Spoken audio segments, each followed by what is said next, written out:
यजुर्वेद का 34वां अध्याय। कल हमने मंत्र संख्या 40 के ऊपर विचार किया था और इस मंत्र में परमात्मा ने जो उषा वेला बनाई है, प्रभात वेला बनाई है, इस प्रभात वेला की क्या क्या विशेषताएं होती है वो बताई है। और इन विशेषताओं को बताते हुए एक प्रकार से परमात्मा हमें प्रेरित कर रहे हैं कि हे मनुष्यों, ये मैंने प्रभात वेलाएं बनाई है, ये अश्वावती होती है, गोमती होती है, वीरवती होती है, भद्रा होती है। तुम इन प्रभात वेलाओं से लाभ उठाओ। और प्रभात वेलाओं की उपमा से यहाँ पर विदुषी स्त्रियों का भी वर्णन किया है कि जैसे प्रभात वेलाएं सबका हित करने वाली होती है, वैसे ही विदुषी स्त्रियों को भी होना चाहिए। ये तो महर्षि दयानंद जी की ऊहा है, हम और मनुष्यों के लिए भी ले सकते हैं कि जैसे प्रभात वेलाएं हमारा कल्याण करने वाली होती है, हमें सुख देने वाली होती है, उन्नति करने वाली होती है, ऐसे ही सब मनुष्यों को दूसरों का कल्याण करने वाला, दूसरों की उन्नति करने वाला होना चाहिए। क्योंकि यहाँ पर देवता उषा है, स्त्रीलिंग है, इसलिए यहाँ पर स्त्रियों का प्रसंग जोड़ दिया। वैसे ये सब मनुष्यों के ऊपर घटित होता है। ऐसा नहीं है कि विदुषी स्त्रियाँ ही अपनी कुमारिनी विद्यार्थियों को सुशिक्षा दे, विद्या दे, विद्वान ना दें, ऐसा नहीं है। ये विद्वानों के ऊपर भी घटेगा। जो विद्वानों के नीचे विद्यार्थी रहते हैं वो भी उनको सुविद्या, अच्छी शिक्षा दे। आज मंत्र संख्या 41 का स्वाध्याय किया गया। मंत्र का देवता है पूषा। पूषा शब्द अनेक अर्थों में घट जाएगा। ईश्वर को भी पूषा कहते हैं। प्रातःकालीन मंत्र में आता है पूषा शब्द। प्रातर्भगम पूषणम ब्रह्मणस्पतिम, पुष्टि करता। परमात्मा को भी पूषणम कहा है, पूषा। तो परमेश्वर पूषा है, पुष्टि करने वाला है। किसकी पुष्टि करता है, ये प्रश्न उत्पन्न होगा। आर्याभिविनय में हमने पढ़ा है शरीर, आत्मा, मन, बुद्धि आदि की पुष्टि करने वाला। शरीर की पुष्टि क्या है? शरीर निरोग रहे, स्वस्थ रहे। और आत्मा की पुष्टि क्या है? आत्मा की पुष्टि ज्ञान से है। मन की पुष्टि क्या है? मन सात्विक रहे और क्लेशों से रहित रहे। इस रूप में परमेश्वर पुष्टि करता है। और यहाँ पर पूषा का दूसरा अर्थ दिया है विद्वान। विद्वान को भी पूषा कहते हैं। यहाँ पर आप्त विद्वान दिया है, वो भी अपने उपदेशों से, आप्त विद्वान उसको कहते हैं जो वस्तुओं के यथार्थ बोध से युक्त होता है, दूसरों का हितैषी होता है और उनके कल्याण की इच्छा रखते हुए उनको उपदेश देता है, उसको आप्त विद्वान कहते हैं। तो वो अपने उपदेश के माध्यम से दूसरों को बोध उत्पन्न करता है, जिससे कि उनकी पुष्टि होती है, शारीरिक, मानसिक आदि। इसलिए आप्त विद्वान को भी पूषा कहते हैं। और राजा भी पूषा हो जाएगा। राजा भी पुष्टि करने वाला है। राजा के अधीन जो प्रजाएं हैं, वो राजा यदि अच्छी प्रकार से प्रजाओं का पालन कर रहा है तो वो एक प्रकार से प्रजाओं की पुष्टि कर रहा है, उनको अच्छी विद्या से, अच्छे स्वास्थ्य से युक्त कर रहा है, ऐश्वर्य से युक्त कर रहा है। तो यहाँ पर केवल दो ही अर्थ लिए हैं, विद्वान और परमेश्वर। मंत्र है पूषण तव व्रते वयम न ऋष्येम कदाचन स्तोतारस्त इह स्मसि। इस मंत्र की भूमिका में दिया है अब ईश्वर और आप्त जन के सेवक कैसे होते हैं। पहले प्रश्न ये उत्पन्न होगा कि ईश्वर का सेवक कौन होता है। ईश्वर का सेवक कौन होता है? जो ईश्वर के निर्देशों के अनुकूल चलता है, ईश्वर के निर्देशों को जानने वाला होता है, उसके अनुकूल चलने वाला होता है, वो ईश्वर का सेवक होता है। और ईश्वर का एक निर्देश भय, लज्जा, शंका, आनंद, उत्साह के रूप में भी होता है। जो ईश्वर के गुण, कर्म, स्वभावों को धारण करता है वो भी ईश्वर का सेवक होता है। ठीक है। तो ईश्वर के निर्देशों को कौन जान सकता है? ईश्वर के निर्देशों को जानने के लिए दो बातें करनी पड़ेगी। पहले भी बताया था, एक तो वेद आदि शास्त्रों को पढ़ना पड़ेगा, उसके बिना हम ईश्वर के निर्देशों को नहीं जान सकते। और उसके साथ साथ हमारा अंतःकरण भी शुद्ध होना चाहिए। जितना जितना हमारा अंतःकरण शुद्ध होगा उतना उतना हम ईश्वर के निर्देशों को जानेंगे। और जितना जितना अंतःकरण हमारा मलिन होगा उतना उतना हम ईश्वर के निर्देशों को नहीं जान पाएंगे अथवा जान के उसकी उपेक्षा कर देंगे। ठीक है ना। और अंतःकरण की शुद्धि किससे होती है? ईश्वर की उपासना से और निष्काम कर्मों से, उससे अंतःकरण की शुद्धि होती है। तो मंत्र के भावार्थ को पहले हम देखते हैं कि ईश्वर और आप्तजन के सेवक कैसे होने चाहिए। भावार्थ में दिया है, जो मनुष्य परमेश्वर के व आप्त विद्वान के गुण, कर्म, स्वभाव के अनुकूल वर्तते हैं। तो ईश्वर अथवा आप्त विद्वान के सेवक कौन है? भावार्थ में क्या उत्तर मिला? जो अपने गुण, कर्म, स्वभाव परमेश्वर के अनुकूल करते हैं वो ईश्वर के सेवक हैं। जो अपने गुण, कर्म, स्वभाव आप्त विद्वान के अनुकूल करते हैं, जिस विद्वान के नीचे रह रहे हैं उसके अंदर जो विशेषताएं हैं उसको धारण करते हैं, वो विद्वान के सेवक है। यानी अस्माकं सुचरितानि तानि त्वया उपास्यानि नो इतराणि। ठीक है। तो वो सेवक हैं। तो उनको वो कैसे होते हैं? मतलब सुखी होते हैं या दुखी होते हैं? तो उसका उत्तर दिया है, जो इस प्रकार से अनुकूल वर्तते हैं गुण, कर्म, स्वभाव के परमेश्वर और विद्वानों के, वे कभी नष्ट सुख वाले नहीं होते। उनका सुख कभी नष्ट नहीं होता, हमेशा वो सुखी बने रहते हैं, हर काल में सुखी बने रहते हैं। ये उनकी उपलब्धि होती है। ये ईश्वर की सेवा और विद्वानों की सेवा करने से ये लाभ होता है। अब मंत्र के शब्दों को देखेंगे पदार्थ के माध्यम से।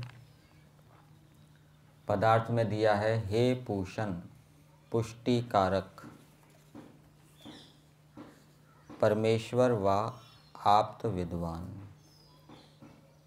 पुष्टि कारक दोनों के साथ लग जाएगा, पुष्टि कारक परमेश्वर और आप्त विद्वान। वयम, हम लोग, तव, आपके, व्रते। व्रत का अर्थ तो वैसे आपने सुना होगा, एक अर्थ तो जानते ही आप, नियम। यहाँ पर व्रत का एक और अर्थ दिया है, शील, स्वभाव। व्रत का अर्थ स्वभाव भी होता है। तो हम आपके स्वभाव व नियम में ऐसे वर्तें कि जिससे कदाचन, कदा का अर्थ होता है कब, और कदाचन का क्या अर्थ हो जाएगा? कभी। कदाचन का क्या अर्थ हो जाएगा? कभी। कदा का अर्थ होता है कब। तो कभी भी और जोड़ दिया है, वैसे भी ना लगाएं फिर भी अर्थ तो आ ही जाएगा। कभी भी ना, ऋष्येम, ऋष्येम का अर्थ दिया है चित्त बिगाड़ें। हम आपके नियम व स्वभाव में ऐसे वर्तें जिससे कि कभी भी ऋष्येम, चित्त ना बिगाड़े, ना चित्त बिगाड़े। संस्कृत भाग में इसका अर्थ दिया है ऋष्येम का, संस्कृत भाग में अर्थ दिया नहीं है, हिंदी भाग में दिया है। और वैसे ऋष धातु हिंसा अर्थ में होती है, हम कभी हिंसित ना हों। ठीक है ना। भावार्थ के आधार पे हम यदि देखें तो मतलब हम कभी हिंसित ना हो, मतलब दुख से युक्त ना हो, हमारा सुख नष्ट ना हो। तो परमात्मा से प्रार्थना की है कि हे परमेश्वर, हम आपके स्वभाव व नियम में ऐसे वर्तें कि जिससे हम कभी दुख को प्राप्त ना हो। अब प्रार्थना तो कर रहे हैं, प्रार्थना करने के साथ साथ पुरुषार्थ भी करना पड़ेगा। क्या पुरुषार्थ करना पड़ेगा? परमेश्वर के स्वभाव को जानना पड़ेगा। स्वभाव उपलक्षण के रूप में ले लीजिए, गुण कर्म स्वभाव। परमात्मा के गुण कर्म स्वभाव को जानना पड़ेगा, परमात्मा के नियमों को जानना पड़ेगा, और नियमों को जानने के बाद उनके लाभों को जानना पड़ेगा। नियमों में चलने से क्या लाभ होगा, नियम का उल्लंघन करेंगे तो उससे क्या हानि होगी। एक होता है स्वतंत्र और दूसरा शब्द होता है स्वच्छंद। स्वतंत्र किसको कहते हैं? जैसे मान लीजिए कोई भोजन करने गया तो उसके सामने कई पदार्थ रखे हुए हैं, तो वो स्वतंत्र है, कुछ भी खा ले, जो उसके अनुकूल है ले ले, अपने थाली में डाल ले। और स्वच्छंद क्या करेगा? वो मनमर्जी से वो इधर उधर उठा पटक करेगा, पदार्थों को फेंकेगा, वो मनमर्जी कर रहा है, वो स्वच्छंद है। तो जो मनुष्य स्वतंत्र होते हैं, ठीक है ना, अर्थात स्वतंत्रता का मतलब ये नहीं कि ईश्वर के नियमों के विरुद्ध चलना, वो तो स्वच्छंद हो जाएगा। ईश्वर के नियम है, उन नियमों के पालने में भी व्यक्ति स्वतंत्र है, अर्थात उसका जितना सामर्थ्य है उतना वो नियमों का पालन करेगा, जितना रुचि है और जितना सामर्थ्य है। जैसे भोजन सामने आया तो कौन कौन सा भोजन खाना है वो अपनी रुचि के अनुकूल लेगा, प्रकृति के अनुकूल लेगा, और कितना लेना है अपने सामर्थ्य को भी देखेगा, मेरा कितना सामर्थ्य है खाने का। इसी प्रकार से ईश्वर के नियम है, ईश्वर के गुण कर्म स्वभाव हैं, तो उसमें से कौन से गुण कर्म स्वभाव मुझे धारण करने हैं, मेरा कितना सामर्थ्य है, तो उसके अनुकूल वो उन गुण कर्म स्वभावों को धारण करेगा। कुछ गुण कर्म स्वभाव पहले धारण करने योग्य होते हैं, कुछ गुण कर्म स्वभाव बाद में धारण करने पड़ते हैं, ठीक है ना। विद्या से पहले भी बहुत कुछ सीखना पड़ता है। जब विद्यार्थी गुरुकुल के अंदर जाता है तो उसको बहुत सी बातें सिखाई जाती है विद्या पढ़ने से पहले भी, कि कैसे आपको उठना है, बैठना है, भोजन कैसे करना है, स्नान कैसे करना है, लेटना कैसे है, दूसरे के साथ कैसे बोलना है। ये सब ईश्वर के गुण कर्म स्वभावों से जुड़े हुए हैं। ये विद्या से पहले बहुत सी बातें सिखाई जाती है, और ये बातें यदि नहीं सीखेंगे तो विद्या के लिए हमारा चित्त अनुकूल नहीं बनेगा, ग्रहण करने के योग्य नहीं बनेगा, उस विद्या को ग्रहण नहीं कर पाएगा, विद्या को धारण करने का सामर्थ्य उत्पन्न नहीं होगा। तो कुछ गुण कर्म स्वभाव विद्या से पहले धारण किए जाते हैं, कुछ गुण कर्म स्वभाव विद्या चलती रहती है उसके साथ साथ भी वो बने रहते हैं। तो ये तो हो गया ईश्वर के विषय में। उनके गुण कर्म स्वभावों को जानकर फिर संकल्प ले कि मुझे इन गुण कर्म स्वभावों को धारण करना है, इन नियमों पर चलना है। और कभी नियम तोड़ने की इच्छा उत्पन्न हो, गुण कर्म स्वभाव के विरुद्ध चलने की इच्छा उत्पन्न हो, तो क्या करे? प्रतिपक्ष भावना करे, दंड के ऊपर विचार करे कि यदि इन नियमों को तोड़ूंगा तो ये दंड मिलेगा। जो प्रारंभिक आध्यात्मिक व्यक्ति है उसको अच्छे कार्यों के फलों को देखना चाहिए, लाभों को देखना चाहिए, हानि को नहीं देखना चाहिए। लेकिन जो अब प्रारंभिक आध्यात्मिक नहीं रहा, बहुत साल हो गए वो आध्यात्मिक मार्ग में चल रहा है, अब वो कुछ ऊंचे स्तर पर पहुंच गया है, तो ऊंचा स्तर प्राप्त होने पर अब उसकी रुचि सुख में नहीं होगी, उसकी रुचि होगी दुख मेरे से छूटे, सुख प्राप्त हो ना हो, दुख छूटना चाहिए। लेकिन जो प्रारंभिक आध्यात्मिक व्यक्ति होगा उसकी रुचि होगी सुख मिले, सुख मिले। जैसे लौकिक व्यक्ति होता है, वो सुख चाहता है, जहाँ उसको सुख मिलता है उसके पीछे भागता है। ऐसे ही प्रारंभिक आध्यात्मिक व्यक्ति होता है, तो उसको नियमों के लाभों के ऊपर अधिक विचार करना चाहिए।